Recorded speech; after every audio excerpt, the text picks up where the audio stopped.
Hello friends, स्वागत है आप सभी का हमारे इस यूट्यूब चैनल हिंदी साहित्य बाय पूजा पांडे में।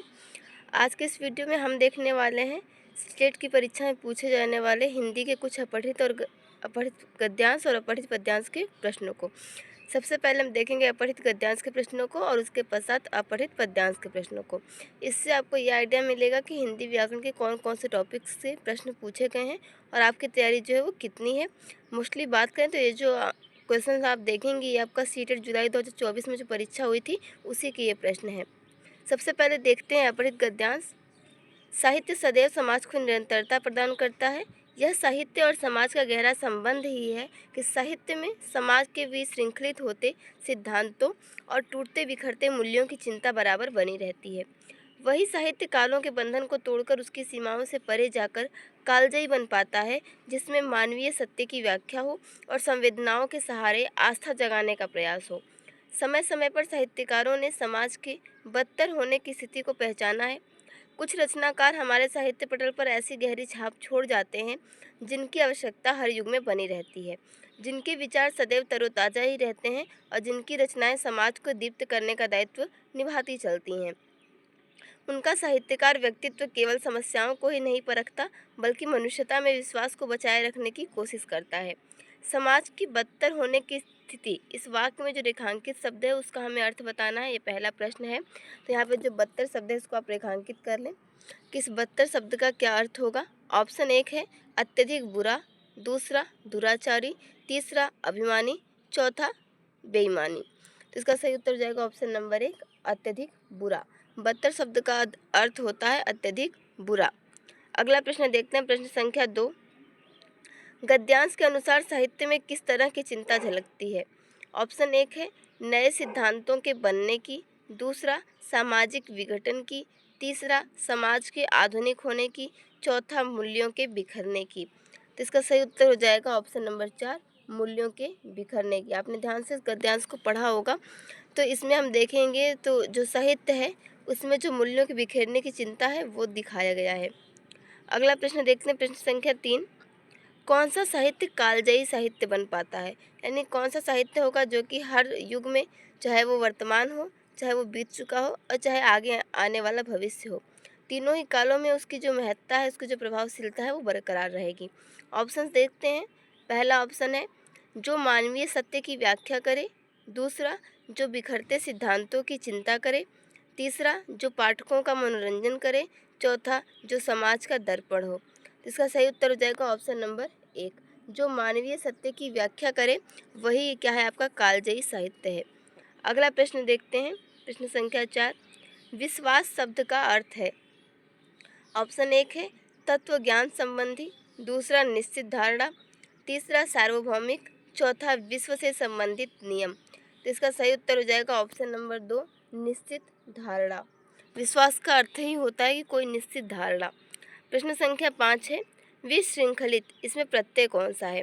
ऑप्शन एक है इत, दूसरा खलित, तीसरा लित, चौथा त। तो इसका सही उत्तर हो जाएगा ऑप्शन नंबर 1, इसमें इत प्रत्यय है। ध्यान दें, श्रृंखला जो है ये मूल शब्द है, उसमें वि उपसर्ग लगा है और इत प्रत्यय लगा है, तो ये पूरा बन गया एक नया शब्द विशृंखलित। प्रश्न संख्या 6 है साहित्यकारों ने समाज की किस स्थिति की पहचान करने का प्रयास किया है इस गद्यांश के अनुसार। तो ऑप्शन एक है उन्नतशील समाज, दूसरा बिखरता हुआ समाज, तीसरा विकास की ओर अग्रसर समाज, चौथा पतन की ओर जाता हुआ समाज। तो इसका सही उत्तर हो जाएगा ऑप्शन नंबर 4, पतन की ओर जाता हुआ समाज। अगला प्रश्न देखते हैं, प्रश्न संख्या 7।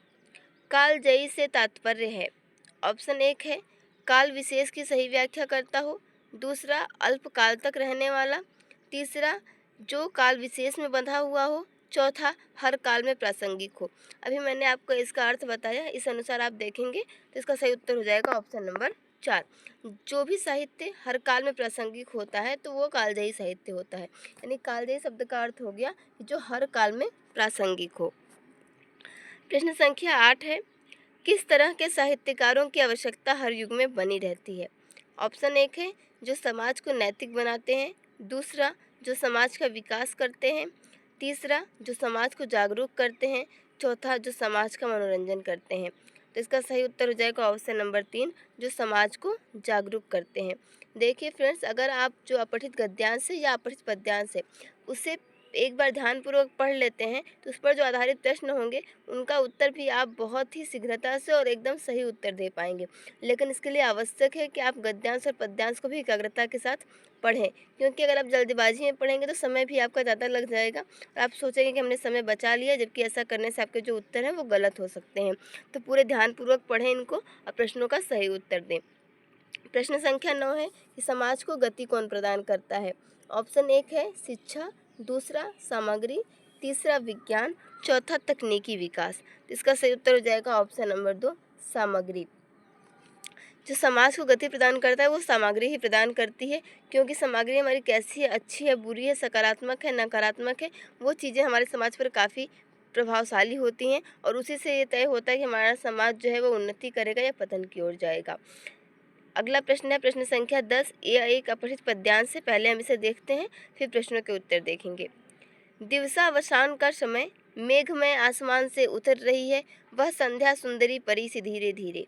तिमिरांचल में चंचलता का नहीं कहीं आभास, मधुर मधुर हैं दोनों उसके अधर, किंतु जरा गंभीर नहीं है उनमें हास विलास।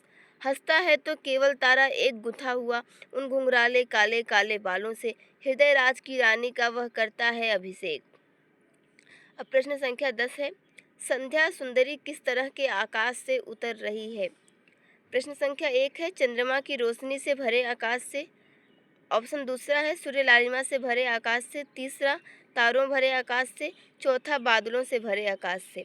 इसका सही उत्तर हो जाएगा ऑप्शन नंबर 4, बादलों से भरे आकाश से। पहले ही पंक्ति में यहाँ पर दिया गया है कि मेघमय आसमान से उतर रही है, यानी बादलों से भरे आकाश से उतर रही है, तो ऑप्शन 4 इसका सही उत्तर हो जाएगा। प्रश्न संख्या 11 है, हृदय राज की रानी किसके लिए प्रयुक्त हुआ है। ऑप्शन 1 है संध्या, दूसरा तिमिर, तीसरा मेघ, चौथा आकाश। तो इसका सही उत्तर हो जाएगा ऑप्शन नंबर 1, संध्या। यहाँ पर देखें अगला प्रश्न, दिवसावसान का संधि विच्छेद है। ऑप्शन 1 है दिन धन वासन, दूसरा दिवस धन अवसान, तीसरा दिवस धन अवसान, चौथा है दिवा धन अवसान। तो यहाँ पर हम देखेंगे तो इसका सही संधि विच्छेद हो जाएगा ऑप्शन नंबर तीसरा, दिवस धन अवसान, क्योंकि अवसान का अर्थ होता है ढलता हुआ और दिवस का अर्थ होता है दिन, यानी कि ढलता हुआ दिन। इसलिए आपको मात्राओं का और वर्तनियों का भी खास ख्याल रखना है, तभी आप पता कर पाएंगे कि कहाँ पे कौन सी संधि विच्छेद सही है, या फिर शुद्ध वर्तनी से भी आपके प्रश्न पूछे गए हैं तो आप ये बता पाएंगे कि कौन से शब्द की कौन सी वर्तनी जो है वो सही है, कौन सी अशुद्ध है। अगला प्रश्न देखते हैं, प्रश्न संख्या 13। पद्यांश में किसका चित्रण हुआ है। ऑप्शन 1 दर्द क्यों, दूसरा प्रेम भाव का, तीसरा प्रकृति का, चौथा नवचेतना का। तो इसका सही उत्तर हो जाएगा ऑप्शन नंबर 3, प्रकृति का। अगला प्रश्न है प्रश्न संख्या 14, किसके हंसने की बात की गई है। ऑप्शन 1 है संध्या, दूसरा आकाश, तीसरा मेघ, चौथा सितारा। इसका सही उत्तर हो जाएगा ऑप्शन नंबर 4, सितारा। मोस्टली जो यहाँ पे संध्या जो है मुख्य वही है नायिका के रूप में, लेकिन हम यहाँ पर देखें जो पद्यांश है आपका, यहाँ पर देखेंगे तो लिखा गया हंसता है तो केवल तारा एक गुथा हुआ, इसलिए इसका सही उत्तर हो जाएगा ऑप्शन नंबर 4, सितारा के हंसने की बात की गई है। प्रश्न संख्या 15 है, पद्यांश में किस अलंकार का प्रयोग अधिक मुखरित है, यानी कौन से अलंकार का प्रयोग सर्वाधिक किया गया है। ऑप्शन 1 है कविता, दूसरा मानवीकरण, तीसरा अतिशयोक्ति, चौथा अनुप्रास।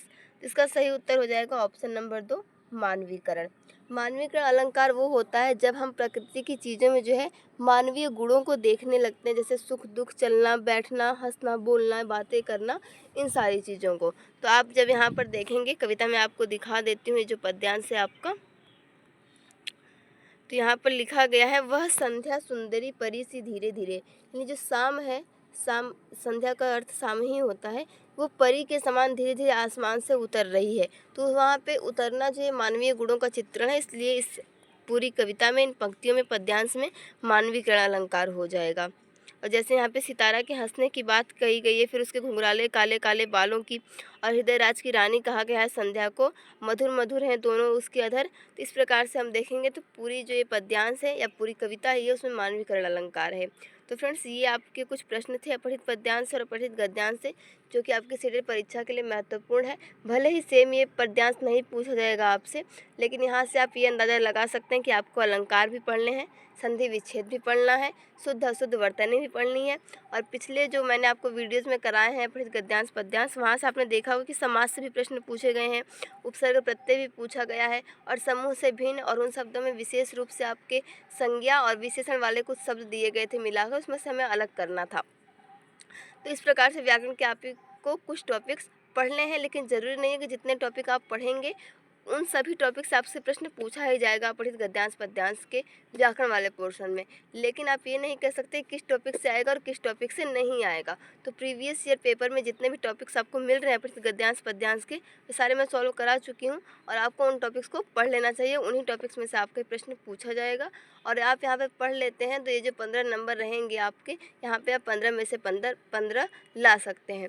और हिंदी शिक्षण के भी सभी टॉपिक कंप्लीट हो गए हैं। आपका स्टीफन क्रैसन का सिद्धांत रह गया था, एक वीडियो बची हुई है, वो आगे आपको देखने के लिए मिल जाएगी। तो प्लेलिस्ट में जाके आप सभी इन वीडियो का एक बार रिवीजन कर लें अभी, और एक बार एग्ज़ाम के टाइम पे कर लेंगे तो भी आप यहाँ पर हिंदी में जो है 30 में से अगर मान लीजिए कोई शब्द कठिन दे देता है जिसका अर्थ आपको नहीं पता है, या नया शब्द दे देता है, तो भी आप हिंदी में 27 से 28 नंबर तक आसानी से ला देंगे। एक बार रिवीजन यहाँ से कर लेते हैं तो मिलते हैं फ्रेंड नेक्स्ट वीडियो में, जहाँ पर हम देखेंगे स्टीफन क्रैसन का सिद्धांत, और बाकी जितना भी सीटेट हिंदी का टॉपिक है वो सभी कंप्लीट हो चुका है। आप प्लेलिस्ट से देख सकते हैं।